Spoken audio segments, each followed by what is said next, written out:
Hello Team Authentic all over the world! In this episode, tuluyan na bang magpapakita sa atin ang Mount Mayon? And also, pupunta rin tayo sa mga spot kung saan natin sila pwedeng makita na sikat na sa social media. I just want us to go, drop everything and just go. Hello everyone! Hi guys! Hindi ko kayo mag-greet ng magandang umaga or magandang araw kasi ito na yung pang third day natin dito sa Legazpi and hanggang ngayon hindi pa tayo pinapalad na makita talaga yung Mount Mayon. Yung pinaka, ano ba tawag doon? Yung tip niya, cone? O para makita natin yung pinaka-perfect cone niya, hindi pa tayo pinapalad. So ngayon, pumunta tayo rito. Actually, kanina pa kami rito. 10 a.m. and then puro ulan lang. Ngayon lang kami medyo nakalabas ng kaunti kasi nawala na yung ulan. And then meron na kaunti-kaunti sumisilip na. So, yun. Wala. Tignan natin, ipag-pray natin. Wala talaga tayong magagawa. Ito yung mga hindi natin hawak. Hindi natin control. Yes! Ayan guys, merong pa ATV dito. And then, o-offera nila kayo. Minsan lagpas 50%. Meron pala siyang stage. Sorry, hindi na namin nakunan kanina. So sobrang frustrated kasi dumating talaga tayo rito na umuulan.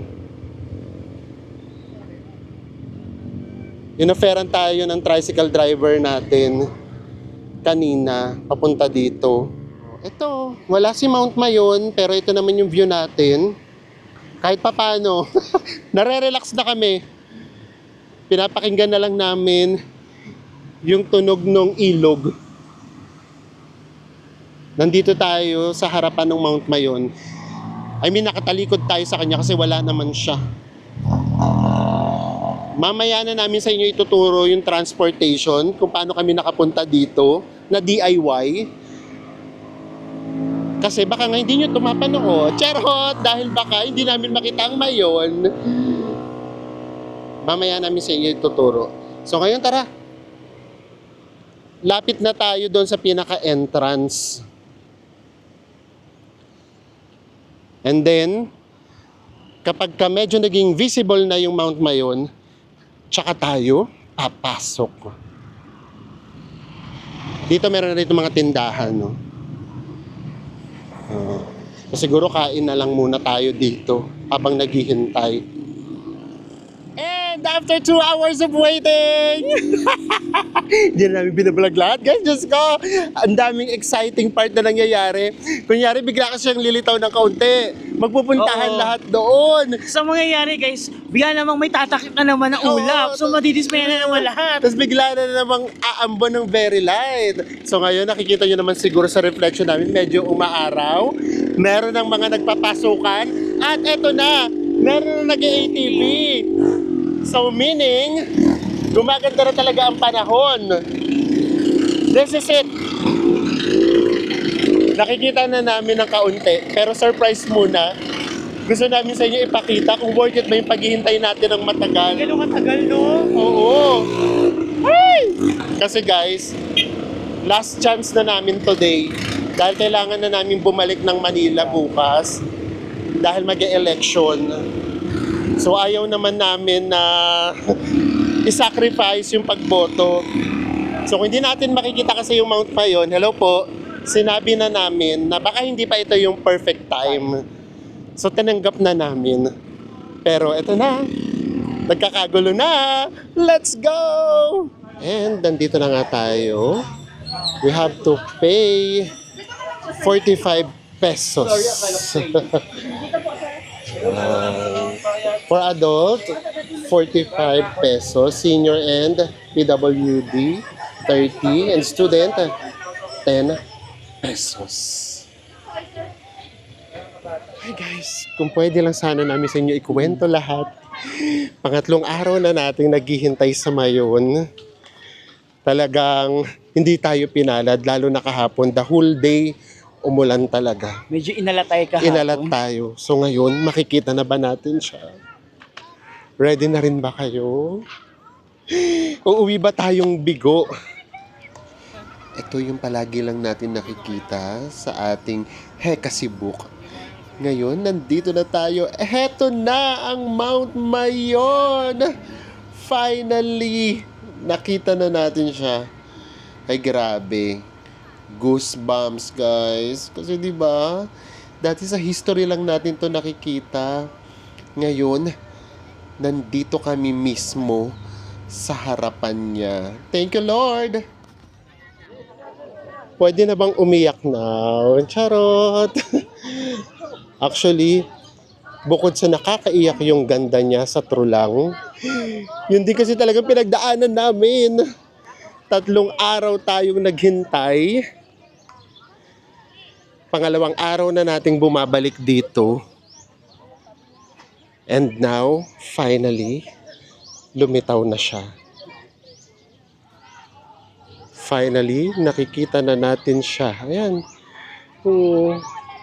Kitang-kita na natin yung pinakatuktok niya.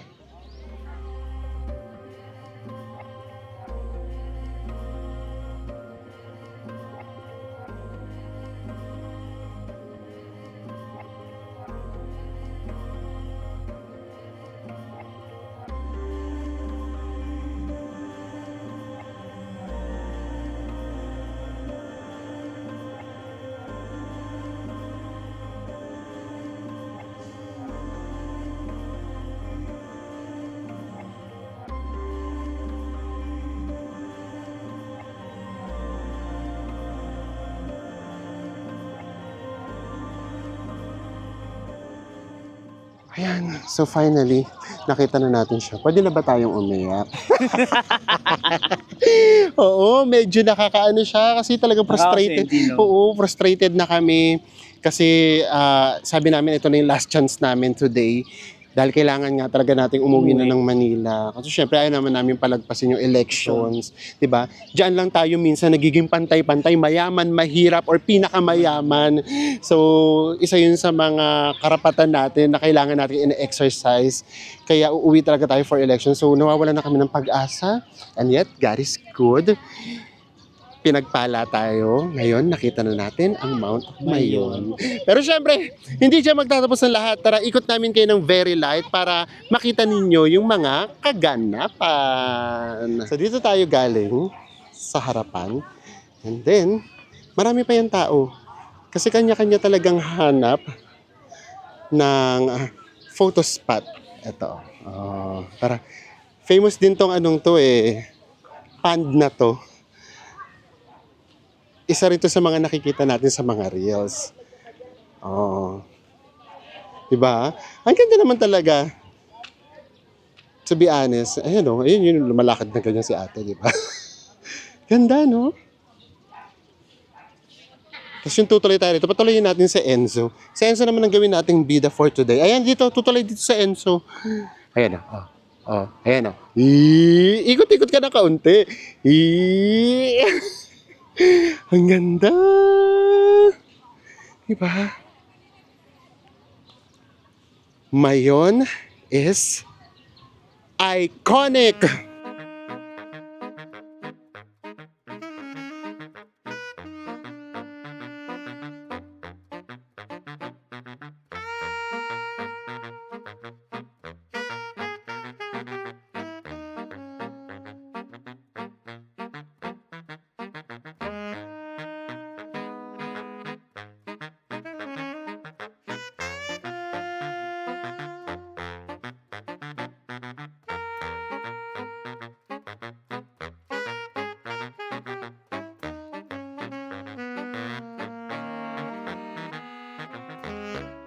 Ay, grabe. Ayun nga, pasensya na ha. Again, yung nararamdaman kasi namin, alam niyo yung parang yung para kayong nasa sports. Sorry, baka medyo mababaw. Yung parang ilang beses, beauty contest na lang. Ako yung very Atisa Manalo yung dating. Yung alam mo yung ilang beses kang nag-try, tapos parang lagi kang hindi pinapalad. Tapos finally, nasungkit mo. Yun yung feeling namin ngayon. Kasi 3 araw namin talaga tong ginawa. And then, syempre hindi na namin binablog kasi nga wala talaga kaming makita. As in, almost zero visibility yung Mayon kahapon. Maulap. Grabe. Tapos kanina, inagahan namin ng very light. Nandito na kami ng mga 10 or 11. Kasi nga, wala pa rin talaga, umulan pa. Tapos, nung mga 1 o'clock, medyo bumukas yung langit. Alam nyo, parang may ano, hindi ko na kasi hindi nga talaga comfortable lang. Alam nyo, nung pagbukas ng langit na ganyan, halos medyo magkatakbuhan talaga papasok kasi nga biglang ito lumitaw talaga siya. So yun yung feeling namin, yung parang ilang beses kami nag-try and finally, eto na. Napagbigyan na tayo. Napagbigyan na tayo. Winner! Ganon! Everywhere you go. Talagang Instagrammable. Doon meron doon nakalagay na, hello, Mayon. And then meron naman ditong resto, just in case. And then may mga bilihan dito. Biglang sumaya tuloy bigla yung lugar. Kasi kanina talaga, anong ko talaga nitong lugar. Ngayon, ayan. Sumaya na ulit. So, wag na tayo masyadong magtagal. Kasi kanina pa kami dito. So ngayon naman guys, pupuntahan natin yung isa pang sumisikat sa social media, yung 7-Eleven na may background ni Mount Bayon. Yes, so very much Mount Fuji. May picture tayo sa Mount Fuji, kaya gusto namin ipakita kung ano ba yung mas maganda. And then, nung nag-research kasi kami, parang may nagsabi, fake Fake yan, news, parang hindi yan fake news totoo. ganda. Oo. So, sige, pupuntahan natin, tignan natin. From here, siguro mga 10 to 20 minutes Based kay na lang Google siya. Map. Oh, so tara, puntahan natin. Diba? Para bago pa sumikat, nakita na natin. Nauna na tayo. Oo, bago pa ipasara. Katulad na nangyari sa Mount Fuji. Oo. Kaya dapat talaga wag inaabuso kapag sobrang wag ganda ng tanawin or tourist spot. Huwag talaga natin inaabuso para lahat makikinabang at ma-enjoy. So tara, let's. Ito yung mga nag-ATV. Pag ginawa natin siya, baka hindi na tayo makapunta sa 7-Eleven. Mas gusto namin makita yung 7-Eleven. Ayan. So, hindi na natin siya gagawin. Tara na, bes. Doon na tayo sa 7-Eleven. So, pwede nyo siyang lakarin, ha? Kanina, nag-tricycle kami. Kasi, umuulan. 30 pesos binayad namin. So, basta lahat ng transpo, ipapakita namin sa inyo mamaya para mas detailed ng very light. So guys, after 10 minutes, ang sinakyan natin ay Pulanggina Jeep. Yes, so ito na. Ang sinundan lang din namin, ito yung kay Google Map. Yan. Ayan. So nakalagay dyan 7-Eleven, Kamalig Bypass. So ito na, magkakaalaman na tayo. Dito kami binaba, dito sa Phoenix na gas station. Tingnan nga natin kung totoo may 7-Eleven dito. Dito mismo nang galing yung jeep na sinakyan natin. And then dito tayo binaba mismo sa harapan ng Phoenix gas station. Meron bang 7-Eleven? Yun ang titignan natin, di ba? Ay, yes. Meron gang 7-Eleven here. Ang tanong, Legit! Ito yung 7-Eleven. Ang tanong, meron bang mayon? 1, 2, 3. Tcharan! Meron nga. But the problem is, maula pang swerte natin kanina, no? Tignan nyo, 10 minutes na yung pagitan. Ito na kaagad yung visibility niya, oh. Oh, at least alam natin na legit. Ito yung 7-Eleven, wala kang makikita sa harapan niya kasi puro ulap. Pero, dito, tumagilid tayo dito ng kaunti, ayan, kahit pa paano nakikita na. Oh, di ba? Meron naman, in all fairness ulit. Ang pinaka main goal lang naman talaga natin sa pagpunta rito sa 7-Eleven para lang ipakita sa inyo kung legit. Maligit check. May legit check na totoo siya. Kasi minsan, di ba, may nagpo-post, ang ganda, di ba? Tapos may magko-comment, ang galing mag-edit. Oh, fake news yan. Fake news yan, walang ganyan. O kami na ngayon yung mag-assure sa inyo na yes, meron siya. Kasi baka mamaya, pumunta kayo dito, tapos wala naman pala. Mamasahe Diba? mapunta ng Mamasahe ka. Legazpi, tapos wala palang ganito. Oo, magpaalam kayo, pupunta ako 7-Eleven. 7-Eleven. Saan 7-Eleven? Sa Legazpi ka pala pupunta. Tapos pagpunta mo rito, Walechi naman. So ayan, meron siya. Pero, Hindi tayo nabiyayahan na ng visibility dito. Buti na lang nakita na natin siya doon kanina. Kasi kung hindi baka ngayon, umiiyak na talaga kami. Nagpalit yung ano namin, yung mood namin kanina, parang nabagsakan na kami ng langit at lupa. Kasi masabi natin, mapunta tayo dito, okay lang kahit mamaya, si visibility, basta Oo. nakita natin siya dito. At ang importante, masabi namin sa inyo na legit siya. Umayon lang sa inyo yung weather, maganda siya, picturean dito. Ayan guys, grupo-grupo pa talaga yung pumupunta dito. Diba? Ayan. Sabi nung staff na nandito sa tabi. Kasi grupo-grupo daw talaga at marami daw talaga. So tayo, waiting lang tayo. Ay, naririnig nyo ba yung kulog? Nasa daan lang talaga siya. And then pabalik, meron na rito sasakyan ng Legazpi. Isang sakay lang siya. So guys, bigla na namang umambon. So halos lahat nagpasukan. Actually nakakatuwa, pati mga foreigners. Alam na rin nila, meron silang mga dalang mga cameras. At talagang mga professional cameras yung dala nila. So ice cream muna tayo. And then sabi mo, haba ng pila. Ang haba ng pila guys kasi hindi siguro na-anticipate na dadayuhin sila. Oo. Ice cream. Natunaw na. Natulakon ako ng ice cream. So, alam niyo naman tayo, hindi tayo quitter. Kumbaga, talagang sisiguraduhin natin na effort muna tayo ng very light bago tayo sumuko. So, hintay tayo rito ng mga 30 minutes, hanggang 30 minutes pa. Kapag hindi na talaga bumukas yung langit talaga, at hindi na natin makita yung mayon, carry lang. Basta importante nga, naipakita namin sa inyo na legit siya. So ayan, enjoy na lang muna natin to. Itong corneto natin. Oo. Dito hindi pa mahigpit, pwede pa. Pero sana wag nga wag maabuso. At dahil ayaw talagang tumila ng ulan, nandito pa rin tayo sa 7-Eleven. And isiopaw na lang natin muna yan. Sige, maghintay pa tayo. Kung wala talaga, wala na tayong magagawa.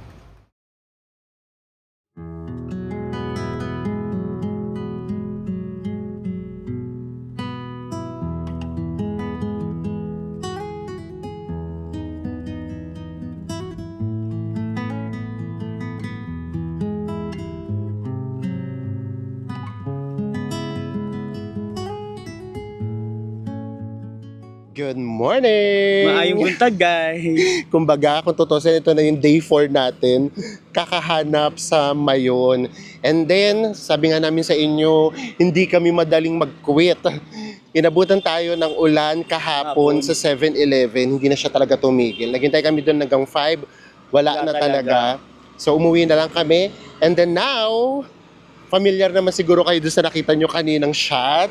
Isa pa yun sa mga sumisikat ngayon dito sa Legazpi. Actually, ang totoo, parang hindi nga siya alam ng mga locals, kaya ang hirap din magtanong. But anyways, nandito na nga tayo.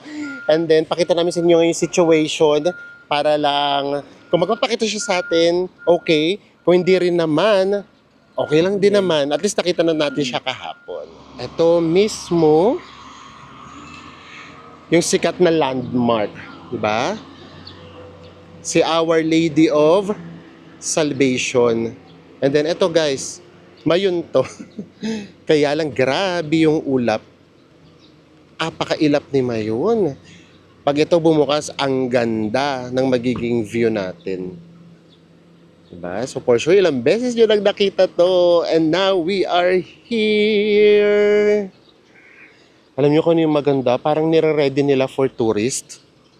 Kasi ito naglagay sila dito ng mga portable na toilet.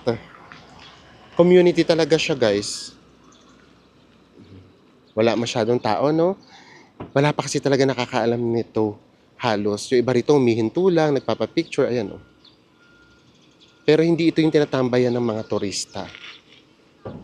Ayan si Mayon, wale, tagong-tago ng ulap.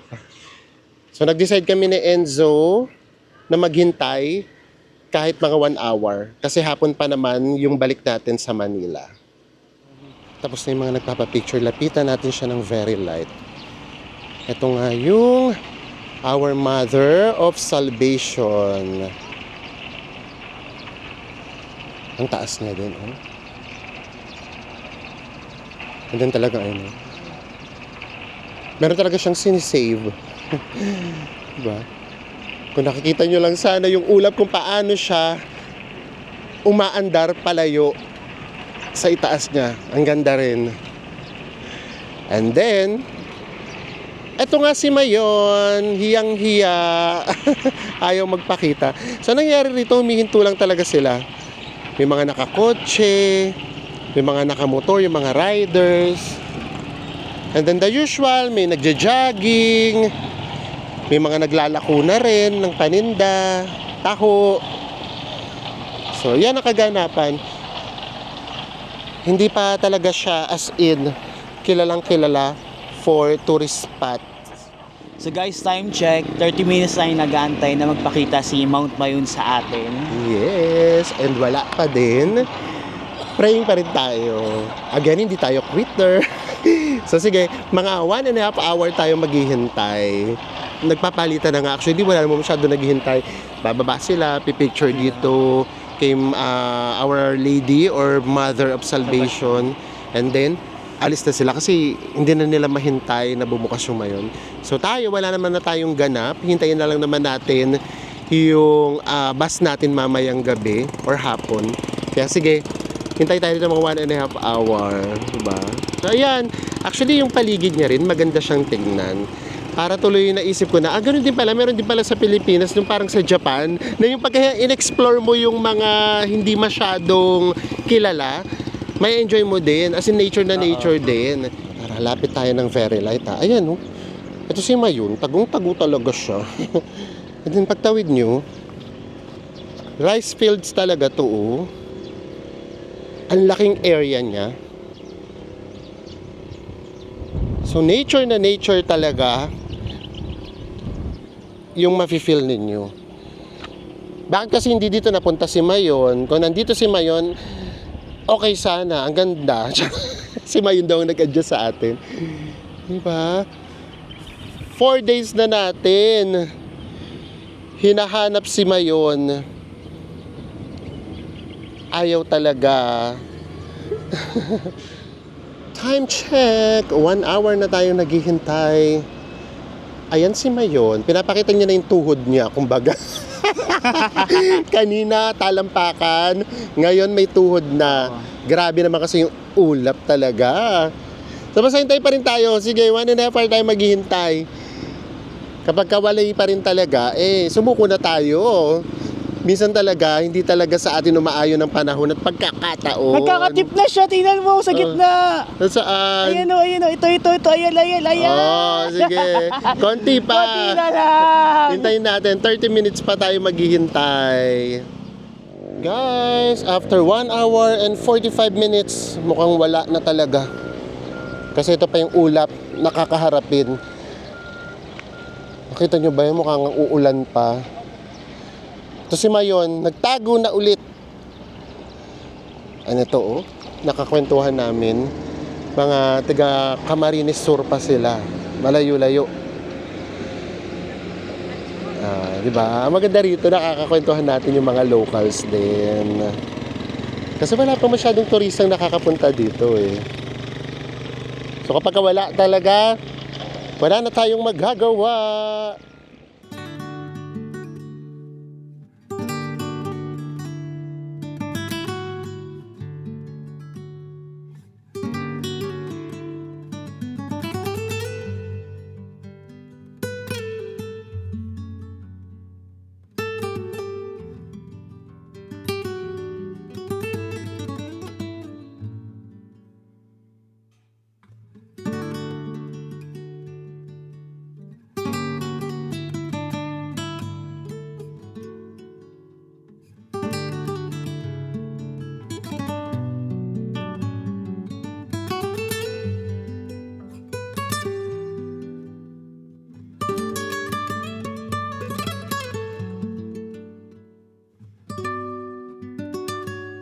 Guys, bago tayo maabutan ng ulan, ito na ituturo na namin sa inyo yung transportation. So, ang ginawa natin, nag-jeep lang talaga tayo lahat. So, from Legazpi, pwede kayong pumunta ng Kagsawa Ruins, Baya, Kamalig, Ginubatan, and then Pulangi. Basta ganun na lang ang gawin ninyo, magtanong na lang din kayo kung dadaan mismo dun sa Kasagwa Ruins. And then ang pamasahe ninyo ay 20 pesos. And then from there, pwede nyo na siyang lakarin, wag na kayong sumakay ng trike. Kapag nag-trike pa kayo, 15 pesos ang isa. And then from there, pwede na kayong pumunta sa 7-Eleven na bypass Kamalig, yung parang nakalagay doon. Sakay lang din uli kayo ng Kamalig, Pulangi, lahat ng dadaan doon na jeep, sakay kayo, magiging pamasahe nyo na lang 13 pesos. Now, paano kung ayaw nyo nang pumunta dun sa ruins, gusto nyo dumiretso sa 7-Eleven? Pwede din. Basta sakay lang uli kayo ng Kamalig from Legazpi. Yun na yung mga sasakyan ninyo. Muulan na, di ba? So, tabi muna tayo. And ayan, medyo tumigil na, umaambon na lang. So ituloy na natin. Going naman dito sa Our Lady of Salvation from Legazpi, sakay lang kayo ng jeep na Rawis.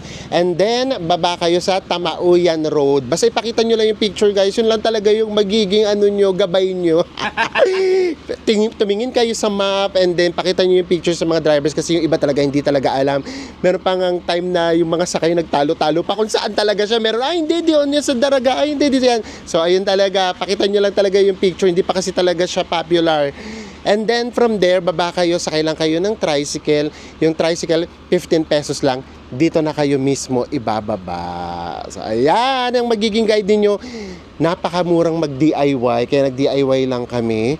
Bukod sa hindi kami nagmotor dahil nga ipahinga muna natin sunburn natin. Pangalawa, umaaraw, umuulan. So, ang hirap talagang magmotor. So, here's the situation now. Yung 1.5 hour natin, mukhang magiging 2 hours wait. Kasi, umulan. Wala tayong choice kundi maghintay dito. Ayaw talaga ni Mayon. Ayaw niya talaga magpakita. So, carry na din. Hintay lang tayong tumila yung ulan. And then siguro balik na tayo sa accommodation natin. Para makapag-check out na tayo. Guys, it's 11. Wala na. Talagang halos, oo. Magdadalawang oras na tayo nandito. Wala tayong magagawa. Ito na talaga yan. So, tapos na yung 4 na araw natin sa paghahanap sa Mayon kung nasaan yung magandang spot niya. Imagine, 4 days, 3 nights tayong nandito. Pero to be honest na-enjoy naman namin. Kasi, siguro, plus factor din na nakita natin siya kahapon doon sa ruins. Kasi kung hindi natin siya nakita, baka may something kaming uuwi na, hindi talaga. Kumbaga parang meron kang goal na hindi talaga na-achieve. At least kahit pa paano, di ba, meron tayong isang spot na nakita talaga natin siya. Pero, ganun talaga when you travel eh. Nung una nga sinasabi namin, paano wala naman tayong magandang ipapakita. Huwag na lang kaya nating ipalabas. Oo, kaya kung makikita niyo yung simula ng vlog natin, parang biglaan, parang hindi namin siya. Kasi nga, parang ayaw na namin i-document yung nangyari na ang tagal namin naghintay, tapos wala, umuulan, ganyan. Pero, sa isang banda, naisip din namin na kailangan yung makita kung ano yung nangyayari talaga when you travel. Oo. Hindi talaga naayon palagi sa atin. Oo, sa gusto natin, tsaka sa plano natin. Para din pag pumunta kayo dito, baka kasi akala nyo, basta pumunta kayo dito, 100% makikita nyo siya. Para ma-anticipate nyo din, guys. Oo, so para pag nag-plan kayo, di ba, summer ngayon guys, pero maulan. Grabe no, summer pero umuulan. Oo, dito sa Bicol area, dito mismo sa Legazpi. So ayan, kaya namin sa inyo pinakita. Yun nga, para makita nyo talaga kung ano ba talaga nangyayari kapag nagta-travel tayo. Lahat hindi nangyayari sa gusto natin. But, eto nga yun, ang pinaka-importante naman dyan, na ipakita namin sa inyo na yung mga sumisibol. Ano ba yung mga pumapasok sa sumisikat. Yung parang nagsisimulang sumikat na tourist spots dito sa Legazpi or dito sa Albay. Totoo. For example, yung 7-Eleven kahapon, meron talagang 7-Eleven, nag-exist talaga siya. Ayun nga lang, wala ulit si Mayon. And then, eto, nandito tayo sa Our Lady of Salvation. totoo din siya. And then, hindi pa talaga siya sikat kasi kahit doon sa hostel namin, tinatanong namin kung paano papunta doon sa 7-Eleven, kung paano papunta rito. Hindi daw nila alam. Umasa na talaga kami kay Google Map and then pakita kami ng pakita ng picture. So ayan, dito na magtatapos yung first leg pa lang to kasi kailangan nga nating umuwi for election. And then after nito, lalarga ulit tayo. Biyahing Pinas pa rin tayo hanggang katapusan ng May. Pinas ang mapapanood ninyo. So ano ba yung baon natin dito sa first leg natin? Una, sunburn. Summer. Marka, nang nag-enjoy tayo sa summer. Oo. So ang baon natin, apakaganda talaga sa Pilipinas. But then again, ang lagi nating paalala, sana maalagaan natin. Sana maging karapat dapat tayo sa ganda ng Pilipinas. Na sa atin ito pinagkaloob ng poong may kapal. And with that, magkita-kita pa ulit tayo sa mga susunod pa nating Summer Serie Travel Vlogs! Bye everyone! Mwah.